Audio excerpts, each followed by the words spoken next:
Tian Horse Trail, a trade route first trodden 1,300 years ago, begins at Pu'er in Yunnan and ends at Lhasa in Tibet. Over the centuries, tea, horses, and many other goods have made their way onto neighbouring countries. The trail winds its way among some of the highest mountains in the country, where landslides and heavy snow are just some of the constant dangers. There are few other routes for cultural and economic exchange as perilous as this one. Hi, welcome to Travelogue Special in cooperation with Trends Traveller.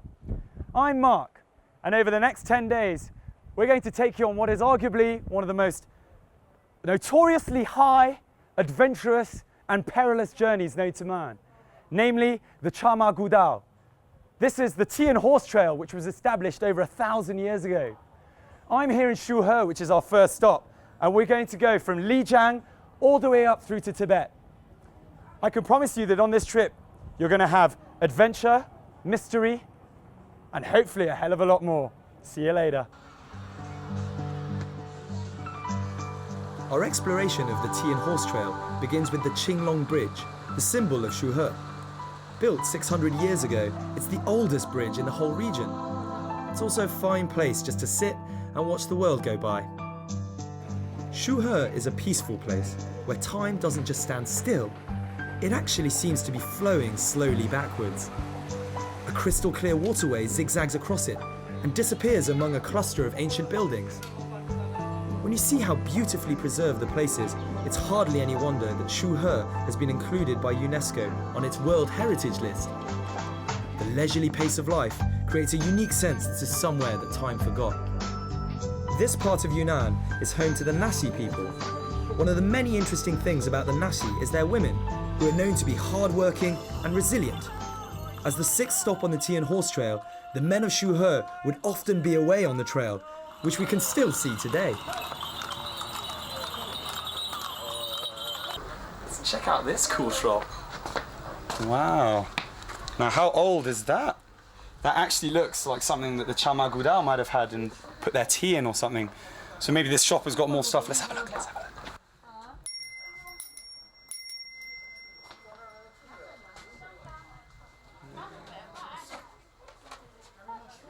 What do you reckon this was? It's probably really dark at night, so they'd be looking around. This would have come in useful. This would be one of the things I would have taken.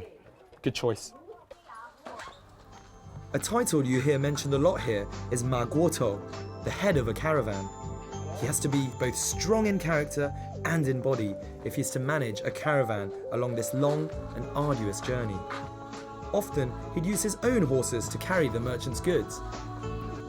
Throughout the history of the Tian Horse Trail, the Nasi people produce more than their fair share of Ma Guotou. So if we're going to meet some of these legendary figures, Shuhe is obviously a place to look.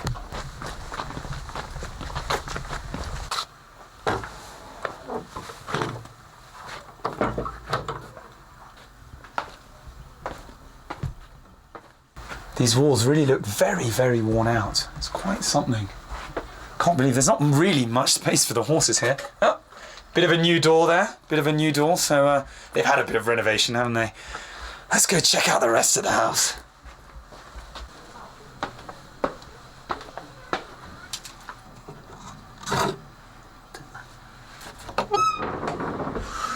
Wow, this place is cool. Again, something quite mystical about here. I'm actually going to have a quick nosy around. Let's see if we can find anything. What's in here? Ooh, clothes cupboard. I'm not going to try those on. They're quite cool though. Let's have a look. A bed. Nice and comfortable.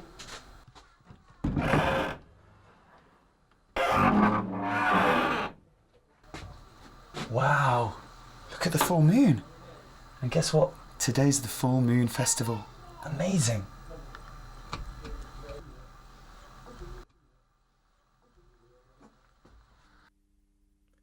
It was quite surreal waking up in the beautiful surroundings of this peaceful, ancient town. It felt more like being in an alpine village during the summer. People were slowly going about their daily business in much the same way as they have for hundreds of years. I've managed to get some information about a Magwoto, and so we're off to see if we can meet him. Grandpa Jiang, now 83 years old, is still working. Although these days, he's running his own business making caravan accessories like this genuine mobile phone holder. He was 12 when he set out on his first journey along the Tian Horse Trail. Nowadays, people come from all over the world just to listen to him and to buy some of his goods as souvenirs. But I'm more interested in his first-hand experience that he recalls as though they happened only yesterday. 下雪没走，半夜走，天亮走，连夜都走了，那我苦得很，路窄得很啊，碰着我矮子了，牲口多走摔在那个烂长桥头去了。有一个我们的伯打老熊说，打着一个老熊，没有个拿那个老熊，谁不都冲了吗？死球了吗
？"6:30 in the morning. This is our first day, and there's a high level of excitement to match the high altitude. The people from Trends Traveler are checking every last detail. The food, the cars, the oxygen. That's no surprise with a convoy of 21 cars and 83 people to look after. For most of us, this is the trip of a lifetime, whether we come for the culture, the scenery, or even romance."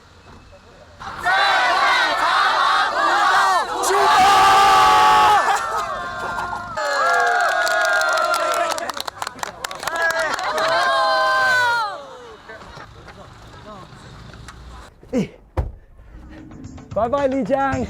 Ciao, Magudao. At last, we're off. We've all been warned about the potential dangers that lie ahead on this long journey. The weather can be unpredictable, the winds may be high, and there may be landslides.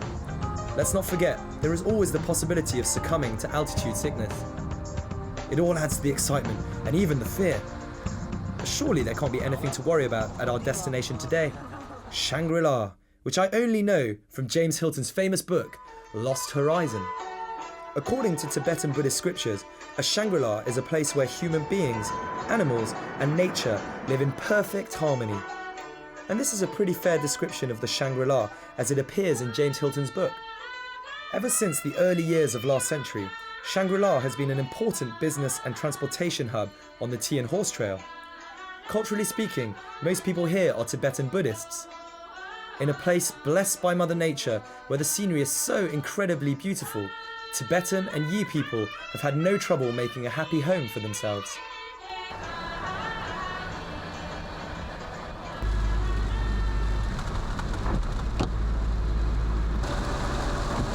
Well, I'll tell you what, 2 minutes ago, I had my sunglasses on. Well, probably about five minutes ago, I had my sunglasses on, and it's now raining like hell, really raining hard. They say that the weather in the mountains is much like a monkey's face, ever changing. For the last few hours, we've had sun and rain and sun, as if the weather can't quite make up its mind. But then something happens that really brightens up my day. We chance upon a group of Tibetan girls singing and dancing at the roadside. The old maxim rings true: if a Tibetan can talk, they can sing, and if they can walk, they can dance. How they're not tired is absolutely beyond me.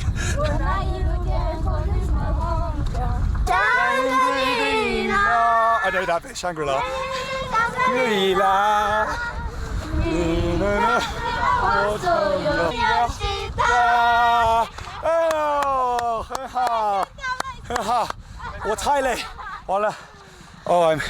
That was really the most tiring thing I've done in about probably 26 years.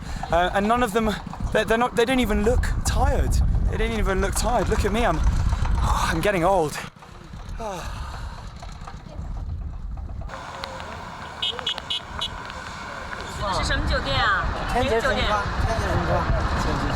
No sooner do we arrive in Shangri-La town than we're whisked off to the renowned Songzhanlin Temple, a magnificent lamasery carved into the hillside and the largest Tibetan Buddhist temple in Yunnan. This is going to be my very first glimpse of Tibetan Buddhist culture. I find myself being lured up the stairs by the melodic sound of a beautiful voice. So I've made it to the top here at the Songzhanlin Temple, also known as the Small Patala Palace, which is extremely important in Tibetan Buddhist religion. And apparently they've got jewellery that's been collected over hundreds and hundreds of years. Built in the 17th century, the Songzhanlin Temple is a treasure trove of cultural relics, including 8 gilded Sakyamuni statues over 200 years old and a collection of Tanga scroll paintings in golden ink. This temple is home to more than 700 Buddhist monks. Buddhism became a major presence in Tibet towards the end of the 8th century. To Tibetans, Buddhism is more than just a religion. It's a philosophy emphasizing compassion and self-sacrifice. Children as young as 5 are sent here to become monks. This place is pretty empty right now because we're here in late afternoon. But if we came here at 8 o'clock in the morning, we'd find over 100 monks congregated, talking, debating, and exchanging ideas about Buddhism. See, to reach the highest level, which is the equivalent of a doctorate, you'd actually have to really have a deep knowledge of Buddhism. So they come here, they walk around, and they ask a question like this. So you say, ask a question. If you want to take the question, you put your hand up here. It's pretty cool. It's pretty cool.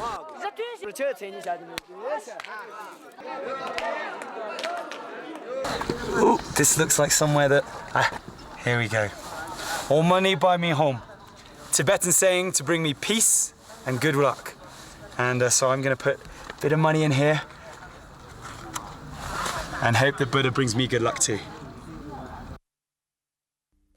Not far from the lamasery, I come across a Tibetan farm. Now, this is my chance to see what life's like for an ordinary Tibetan family here.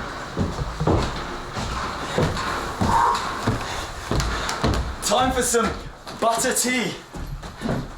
Ni hao. Hi. Hey, 谢谢。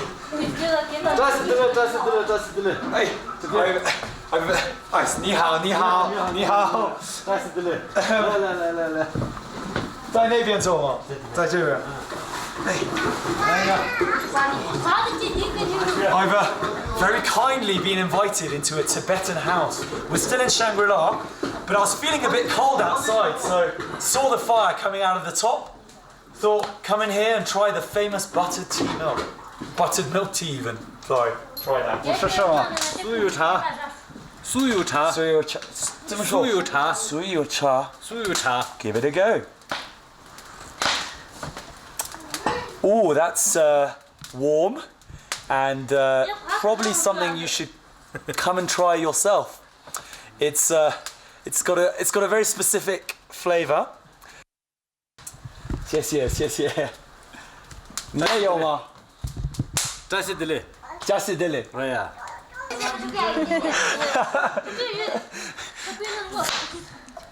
Look at that, we've got the whole family here.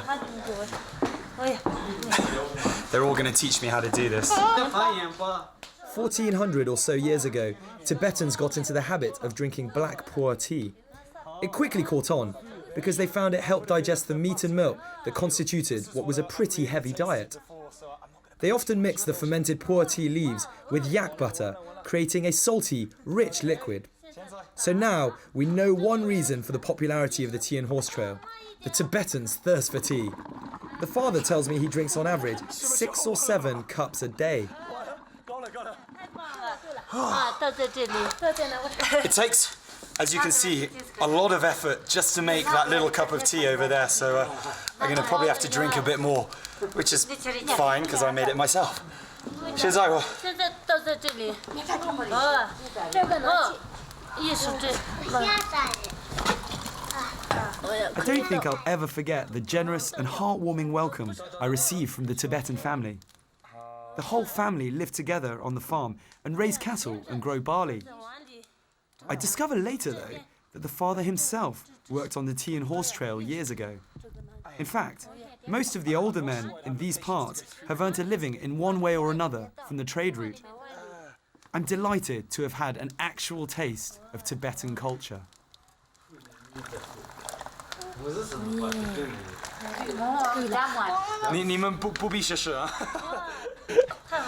I don't think they need to try mine. So let's see what a Marc special Tibetan tea tastes like.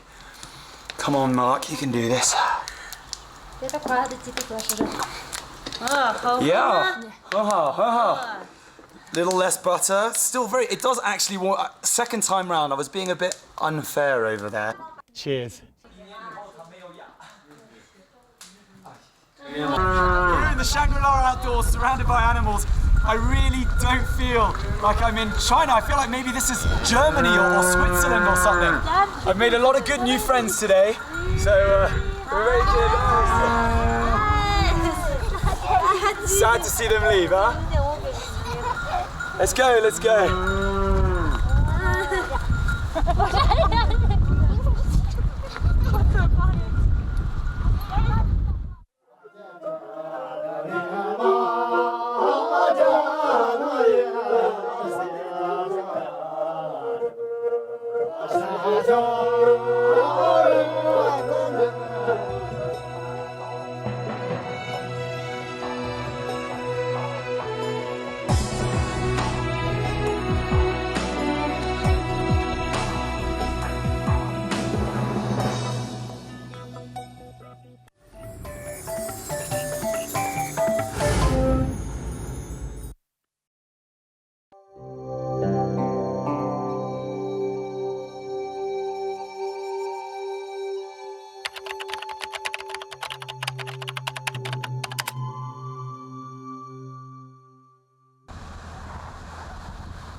It's our second day on the road of this wonderful Charmaguda adventure.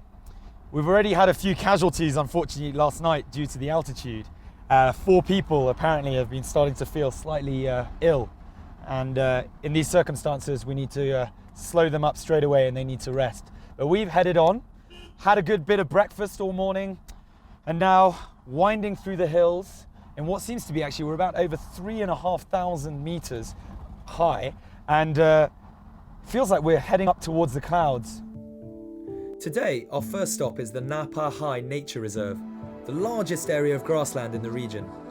It's also where the rare black-necked cranes, of which only 6,000 remain in the world, come to winter. Apparently, in the past, other visitors have been here too, as the Maguotos used to bring their horses here to feed and rest. Time to get on a horse.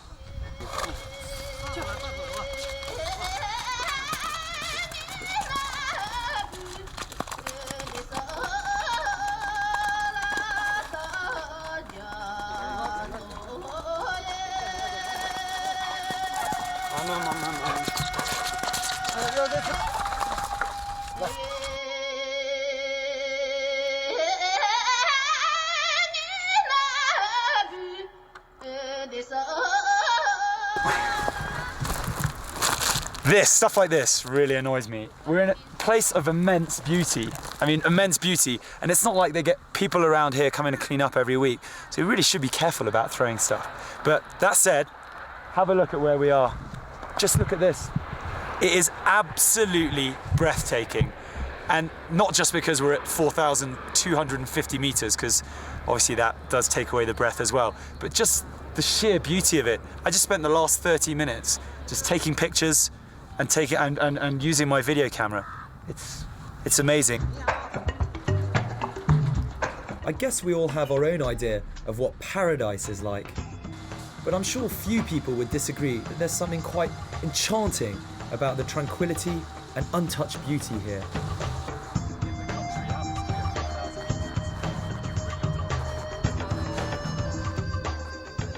Next stop, the Pagoda Forest, a fantastic place to see the famous Meili Holy Mountain. And I can also burn some juniper incense, which Tibetans believe bring luck and prosperity.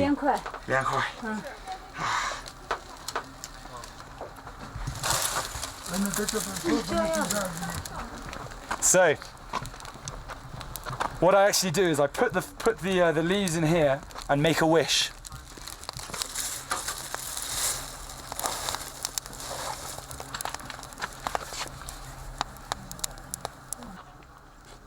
I prayed for a safe journey.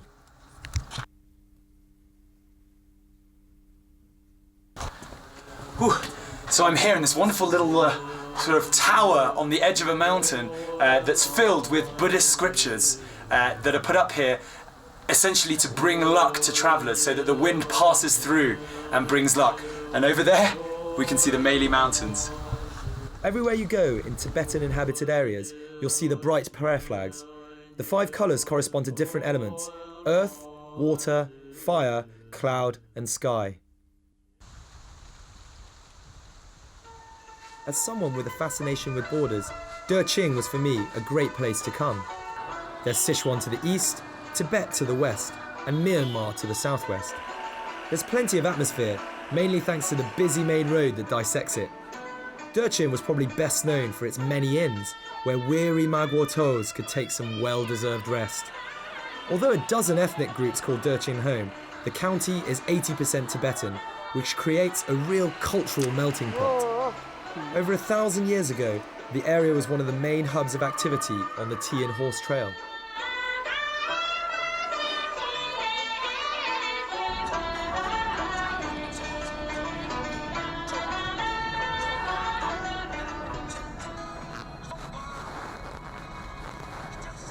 Can you see that? Have you got as good a view as I have? The Mingyong Glacier is probably one of the most beautiful and awe-inspiring sights I've ever seen. At first, it looks like a river on the side of a mountain. It runs from a height of 5,500 metres above sea level, all the way down to 2,700 metres. That's only 800 metres above the Lansang River. It's one of the lowest altitude and lowest longitude glaciers in the world. Sadly though, this zigzagging ice dragon is now retreating 50 metres a year. At the foot of the Mingyong Glacier, I find myself in the south of France. If you've read Lost Horizon, you'll know that the monks ate berries to maintain their health and stay young. The French missionaries who came here 100 years or so ago appear to have had a similar idea as they planted grapes from which they naturally made wine. The vines were brought all the way from France to this region, where almost every family started making its own wine. Who would imagine that in such a remote Chinese village, you'd find people drinking French wine every day?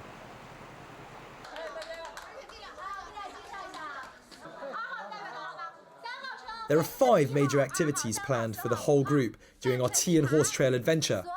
So now, it's game time. Okay, we're playing a quick game now. What we've got five different glasses with wine and non-wines inside, okay? 3 of them have been grown locally. Only 1 of them is over a year old. We have to find which one that is. Let's go and have a look.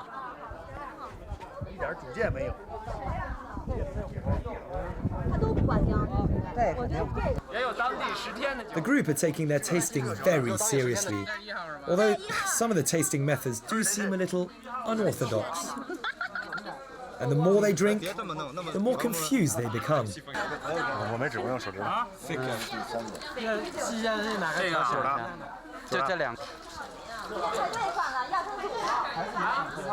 You want to try? This is where I swoop in with my highly refined palate. It's not number 5. 4 is too light because the wines here, I've been told, are much darker. So that's an insider's tip. 3 actually tastes all right. Shuhe! Shuhe! I was right. It's wine number 3. There's a prize for the winner. A glass of fine wine bottled just 10 days ago. Maybe I am French after all. 看到了梅里雪山，然后走到这个地方来喝这个葡萄酒，觉得简直是太美好了。